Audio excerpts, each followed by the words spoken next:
Friends, आज इस video में हम बात करने वाले हैं ऐसी 7 गलतियों के बारे में जिन्हें बार बार दोहराने की वजह से कोई भी व्यक्ति कर्ज के बोझ तले दब जाता है। आजकल के टाइम में ये बहुत ही आसान हो गया है। हम किसी के भी मुंह से सुनते हैं कि उसके सर पे 30 लाख का कर्ज है, किसी के सर पे 25 लाख का कर्ज है, किसी के सर पे 70 लाख 80 लाख का कर्ज हो जाता है। उसके बाद उन लोगों को समझ में ही नहीं आता कि मैं इस कर्ज के ट्रैप में से बाहर कैसे निकलूं। तो मेनली वो लोग ऐसी 7 गलतियां दोहराते रहते हैं, उसी की वजह से वो कर्ज में दब जाते हैं। तो आज इस वीडियो में हम ऐसी 7 मिस्टेक्स के बारे में बात करते हैं जिसको दोहराने की वजह से आप कर्ज में फंस सकते हो। अगर आप कर्ज के बोझ तले फंसना नहीं चाहते तो आपको इन 7 मिस्टेक्स के बारे में जानना चाहिए। अगर आपके सर पे बहुत सारा कर्ज हो चुका है तो एक एज आउटसाइडर जब कोई थर्ड पार्टी आपको देखता है तो आपकी कौन कौन सी 7 गलतियां उसको दिखती है उसके बारे में आपको जानने मिलेगा। और ऑब्वियसली अगर आपको पता चल गया कि आप ऐसी कौन सी 7 गलतियां कर रहे हो तो उन गलतियों को आप करना बंद करोगे और बहुत ही आसानी से कर्ज में से बाहर निकल आओगे। ठीक है, तो बिना किसी देर के हम शुरू करते हैं ऐसी 7 गलतियां जिसको बार बार दोहराने की वजह से आप कर्ज के ट्रैप में फंसते जाते हैं। पहली गलती है अपने पैसे और कर्ज के पैसे के बीच में का डिफरेंस जो होता है उसको ना समझना। काफ़ी लोग कर्ज के पैसे और अपने पैसों के बीच में डिफरेंस को नहीं समझ पाते। कर्ज का जो पैसा हमने लिया है वो हमें पर्टिकुलर डेट पे वापस करना होता है, उसके ऊपर हमें इंटरेस्ट भी पे करना होता है। तो जो लोग भी अपना पैसा और कर्ज का पैसा इन दोनों के बीच में क्या डिफरेंस है वो नहीं समझ पाते, वो क्या गलती करते हैं कि कर्ज के पैसे को वो ऐसी जगह पे इन्वेस्ट कर देते हैं जहाँ से वापस आना मुश्किल होता है या तो वापस आने में काफ़ी टाइम लग जाता है। तो सेकंड गलती ये है कि आप कर्ज से बाहर आने के लिए दूसरा कर्ज ले लेते हैं। फॉर एग्जाम्पल, आपने 1 लाख का लोन लिया, अब उसकी पेमेंट आपसे नहीं हो रही तो आपको समझ में ही नहीं आता कि इसका पेमेंट मैं कैसे करूं। आप ऐसा सोचते हो कहीं से मैं 1.5 लाख ले आता हूं, मैंने 1 लाख का लोन लिया था, मुझे 1,30,000 भरना है तो 1,30,000 भर दूंगा, 20,000 बचेगा, मैं 20,000 से मुझे दूसरे और भी खर्चे हैं वो मैं निकाल लूँगा। तो आप एक कर्ज से बाहर आने के लिए दूसरी बार कर्ज लेते हैं, तो लोन से बाहर आने के लिए आप दूसरा लोन लेते हो, उसी तरीके से दूसरे से बाहर निकलने के लिए तीसरा और चौथा। तो आप समझते ही नहीं है कि लोन आप लेके उसके पैसे गलत जगह पे खर्च कर रहे हो और आप क्या करते हो, लोन लेते जाते हो।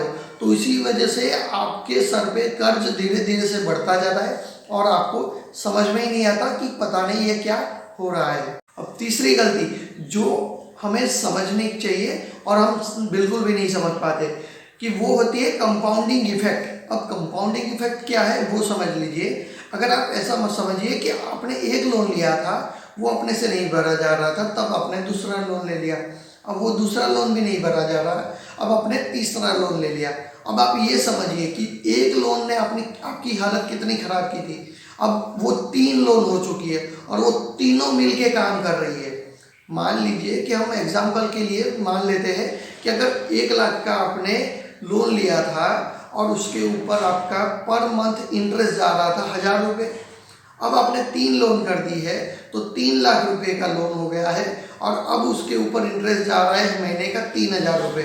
तो आपकी कर्ज है वो भी बढ़ता जाता है, आपका इंटरेस्ट है वो भी बढ़ जाता है और टाइम के साथ साथ आप कर्ज के अंदर दबते जाते हैं। तो ये कंपाउंडिंग इफेक्ट है। जैसे अगर आप पैसा बचाना स्टार्ट करते हो तो धीरे धीरे बढ़ता है, उसी तरीके से जब आप लोन लेना स्टार्ट करते हो तो धीरे धीरे आपका कर्ज बढ़ता है, आपको समझ में ही नहीं आता और कर्ज का पहाड़ हो जाता है। आपको समझ में ही नहीं आता कि अब इस कर्ज से मैं कैसे बाहर निकलूँगा। तो दोस्तों ऐसी गलती बिल्कुल भी नहीं करनी है।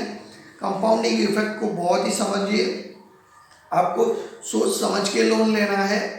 आप जो भी लोन के पैसे ले रहे हो उसको आप कहाँ पे इन्वेस्ट कर रहे हो वो आपको पहले समझना होगा।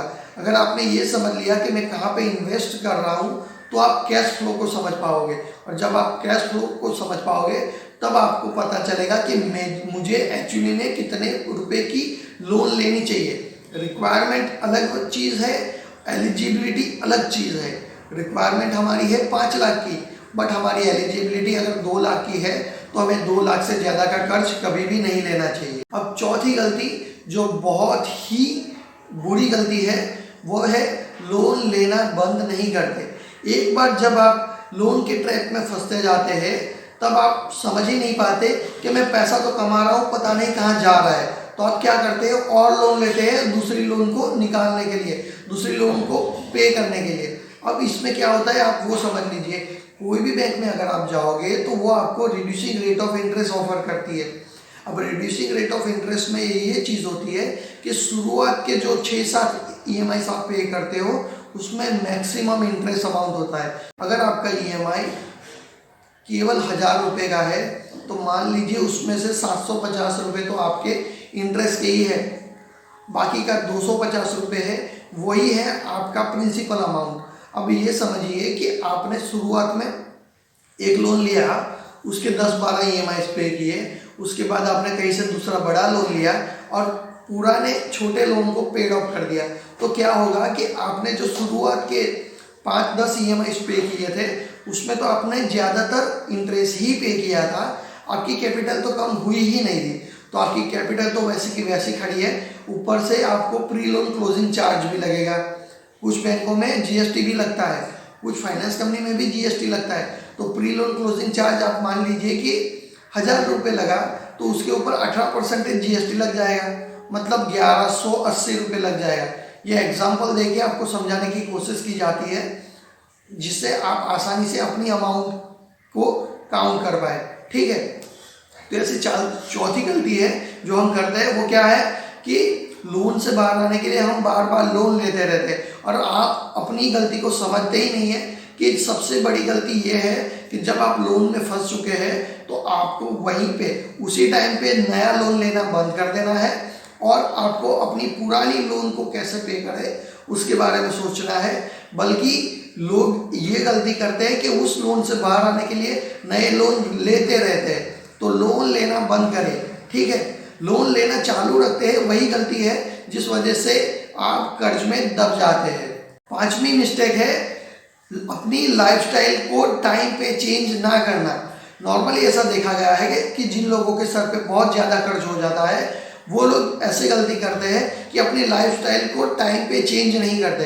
जैसे कि आप मान लीजिए कि आपने 1 लाख रुपए की लोन ली थी, आपने शुरुआत करी, फिर आप फंस गए ट्रैप में, अब आपने एक और लोन ले लिया और अभी आपके सर पे 2 लाख का कर्ज है। फिर से आपको रिक्वायरमेंट हुई, आपने सोचा ये 2 लाख के लोन से मुझे बाहर निकलना है, तो आपने एक और लोन ले लिया, अभी आपके सर पे 3-3.5 लाख का कर्ज हो चुका है। तो इस टाइम पे आपको समझना है कि मेरी कहीं ना कहीं गलती हो रही है और आपको अपनी लाइफस्टाइल को चेंज करने की रिक्वायरमेंट है, आपको अपने खर्चे कम करने की रिक्वायरमेंट है। उस टाइम पे अगर आप समझ जाओगे तो आप संभल जाओगे। छठी मिस्टेक है जो नॉर्मली आप करते हो जिसकी वजह से आप कर्ज में फंसते रहते हो, वो ये है कि आपका पूरा फोकस होता है कि मैं EMI के पैसे कहाँ से अरेंज करूँ, मैं EMI कैसे पे करूँ। आप कभी भी ये सोचते ही नहीं है कि EMI से आगे भी दुनिया है।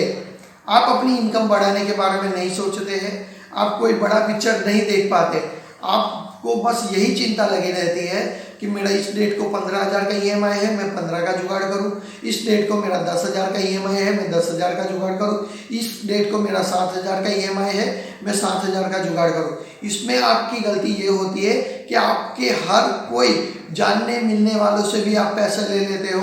आपको जहाँ जहाँ से लोन मिल सकता था आपने वहीं से लोन ले लिया है, आपको फाइनेंस कंपनी लोन दे रही थी आपने वहाँ से लिया है, आपको private company private bank loan दे रही थी आपने वहाँ से लोन लिया है। तो इस चक्कर में आपका पूरा ध्यान होता है EMI के पेमेंट का, ठीक है। तो बेसिकली चलता ये है कि इसकी टोपी उसके सर, उसकी टोपी इसके सर।